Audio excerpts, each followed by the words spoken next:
नमस्कार, स्वागत है आप सबका। आप देख रहे हैं आपके साथ मेरी बात और मैं प्रिय रंजन भारती।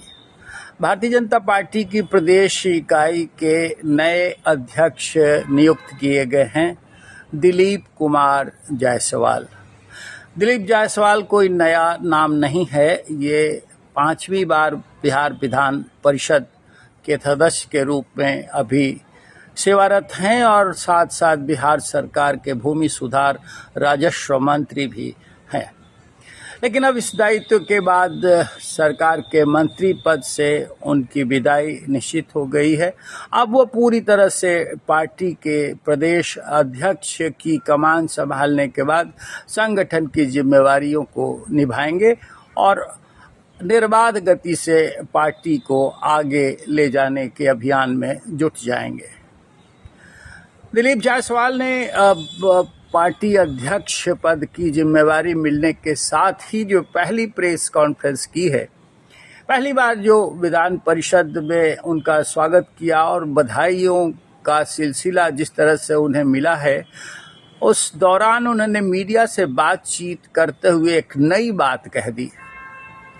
उन्होंने पूरी तरह से ऊर्जा से लबरेज भाव में कहा कि हमारा बस अगर चले तो बिहार में सारी पार्टियों को भंग कर दें, सिर्फ एक पार्टी रहे जो सरकार चलाए।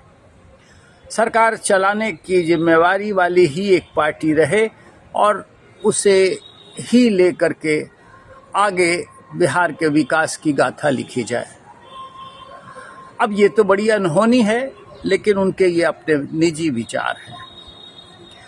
ऐसा संभव नहीं है लोकतंत्र में कि सारी पार्टियों को भंग कर दिया जाए और एक ही पार्टी, यानी वो सिर्फ सरकार चलाने की पार्टी हो, वही काम करे। अगर ऐसा होता है तो निश्चित रूप से लोकतंत्र की जो मर्यादा है उसकी रीढ़ है।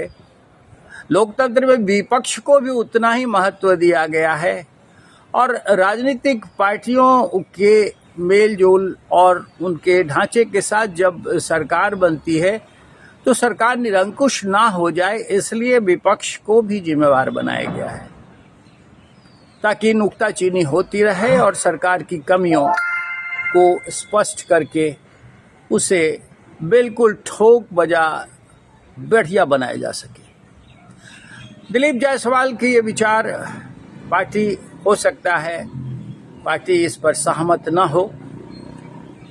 मैंने कहा कि ये उनके निजी विचार हैं, लेकिन जब उन्होंने विचार व्यक्त कर दिए तो उसका विश्लेषण तो स्वाभाविक है। अब दिलीप जायसवाल कोई ऐसी हस्ती भी नहीं है, बहुत बड़े संगठन का दायित्व इनको मिला है, लेकिन बहुत ही नामचीन हस्ती नहीं कहे जाएंगे।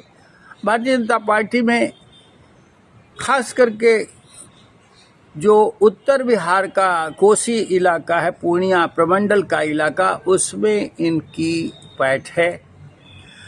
ये कलवार जाति के हैं और ओबीसी दायरे में आते हैं। अब भारतीय जनता पार्टी का पूरा फोकस उस समाज का, यानी जो ओबीसी वर्ग का 36% वोट बैंक है, उसे दुरुस्त करने का है, उसे अपनी ओर आकर्षित करने का है। लोकसभा चुनाव में सीतामढ़ी और शिवहर में वैश्य की नाराजगी चिन्हित हुई थी, क्योंकि दोनों वैश्य उम्मीदवार सुनील कुमार पिंटू और रमा देवी को टिकट से वंचित कर दिया गया था और सीतामढ़ी तथा शिवहर दोनों ही सीटें चली गई थी जनता दल यूनाइटेड के खाते में। दोनों ही सीटों पर जनता दल यूनाइटेड की जीत हुई, ये खास बात है। लेकिन जो बनिया वर्ग है, जो वणिक समाज के लोग हैं, उनकी नाराजगी की चर्चा भी जोरों पर चली थी और जो प्रतिशतता है, यानी वोटिंग परसेंटेज है, वो भी इस बात की चिंता की लकीर माथे पर खींचने से पीछे नहीं रहता कि ये समाज कहीं न कहीं अपनी उपेक्षा से थोड़ा बिल्कुल मरमाहत है और उसने अपने इस भाव का प्रदर्शन किया वोटों में, खुल करके वो मतदान करने बाहर नहीं निकला। अब ये चिंता का विषय था और चिंता का विषय भारतीय जनता पार्टी के प्रदेश इकाई के लिए इससे कहीं ज़्यादा ये था कि निराशाजनक प्रदर्शन हुआ है लोकसभा चुनाव में। मध्य बिहार के शाहाबाद और पटना प्रमंडल के सीटें जिस तरह से हवा में चली गईं, वो बड़ा झटका था भारतीय जनता पार्टी के लिए, और झटका होना स्वाभाविक भी है। अब सम्राट चौधरी जो पार्टी के प्रदेश अध्यक्ष की कमान भी संभाले हुए थे और साथ साथ राज्य के उप मुख्यमंत्री भी हैं, उनके नेतृत्व में चुनाव लड़ा गया। कुशवाहा समाज की नाराजगी मुखर होकर आई सामने और उपेंद्र कुशवाहा पराजय के बाद तो ठीकरा ही फोड़ गए कि वो हारे नहीं, हराया गया है। तो कुशवाहा समाज के नेता होने के बावजूद सम्राट चौधरी जिस तरह से अपनी जाति के वोट को ही एनडीए की ओर आकर्षित करने से चूक गए, वो एक बड़ा ठीकरा उनके सर पर फूटने वाला था। लेकिन फोड़ने जैसा दिखाया नहीं गया है। पार्टी नेतृत्व ने ऐसा किया नहीं है कि उन्हें जबरन कान पकड़ के हटा दिया हो। संकेत तो पहले ही मिल गए थे कि भारतीय जनता पार्टी नेतृत्व बिहार में अध्यक्ष पद पर किसी अपने कोर वोटर के समाज से लाएगा और उसको आगे प्रदेश अध्यक्ष बनवाएगा। अब जिस समाज के दिलीप जायसवाल पार्टी के प्रदेश अध्यक्ष के बतौर जिम्मेवारी से लैस किए गए हैं, वो भाजपा का कोर वोटर समूह ही है। कोर वोटर में बनिया और सवर्ण समाज जाना जाता है। सवर्ण समाज का 10% आरक्षण वाला तबका, वो बिहार ब्राह्मण, राजपूत, कायस्थ, ये सारी जातियां बिल्कुल करीने से भारतीय जनता पार्टी की कोर वोटर है। इसमें बनिया भी बहुत उत्साहित होकर के शामिल होता है और वो वोट करता रहता है। लेकिन अब दिलीप जायसवाल के आसीन होने के बाद तेजी से भारतीय जनता पार्टी मजबूत करेगी अपनी रीढ़ को, अपने संगठन को, इसके आसार तो हैं। लेकिन होगा कैसे? दिलीप कुमार जायसवाल संगठन के बहुत बड़े धुरंधर महारथी तो नहीं है, संगठन में इनकी पकड़ भी नहीं है। हालांकि ये पार्टी के प्रदेश इकाई के कोषाध्यक्ष लंबे समय से हैं। इनके पास धन बल है, जनबल कितना है वो अब सामने आएगा। विधान परिषद में रहते हुए जनबल का पता नहीं चलता।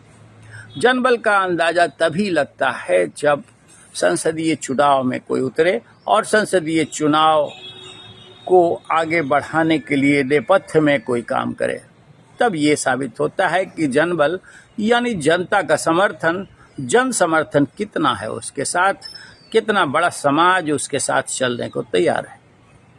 धनबल है मेडिकल कॉलेज किशनगंज में, माता डोमरी मेडिकल कॉलेज के मालिक हैं दिलीप जायसवाल, और माना यह भी जाता है कि पार्टी फंडिंग में बढ़ोतरी का इनका बड़ा योगदान हमेशा से रहा है। अब संगठन की जिम्मेवारी कंधों पर आई है, विधानसभा चुनाव सामने है। ऐसे में भारतीय जनता पार्टी और एनडीए को अपने कोर वोटर पर की मजबूती का एक बड़ा लक्ष्य हासिल करना है, और ये लक्ष्य हासिल भी करना है कि जो जातियां विदक रही हैं, जो समाज विदक रहा है, उनको कैसे जोड़े रखा जाए। उसमें कुशवाहा भी है, उसमें बनिया समाज भी है, और जो वंचित तबका है, दलित, महादलित, वो नरेंद्र मोदी का कोर वोटर रहा है। वो अगर बिहार में छिटकता है तो चिंता होना स्वाभाविक है।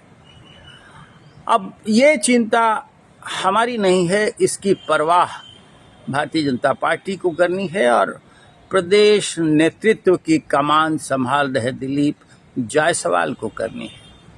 लेकिन एक और चुनौती भारतीय जनता पार्टी में अध्यक्ष पद पर रहते हुए दिलीप जायसवाल को झेलनी पड़ेगी। और वो चुनौती है पार्टी में भयंकर गुटबाजी। पार्टी के अंदर कई तरह के गुट हैं जो एक दूसरे को हमेशा पछाड़ने में लगे रहते हैं। इनको पार पाना किसी के बूते का काम सहज रूप से तो नहीं माना जाता है, क्योंकि सब के सब एक दूसरे को पलटनी देने के लिए ही तैयार बैठे रहते हैं। सम्राट चौधरी जब प्रदेश अध्यक्ष बने तो बाकी गुट के लोगों के नाक भौं जिस तरह से सिकोड़े जाते रहे, उस पर मैं आम रूप से चर्चा तो नहीं करूंगा मैं, लेकिन इतना जानता हूं कि बाकी गुट के लोग उनसे खफा जरूर रहे हैं और अपने कदम पीछे खींचने में कभी कोई कमी नहीं करते रहे। और यही कारण भी है कि लोकसभा चुनाव में वोट का प्रतिशत कम रहा।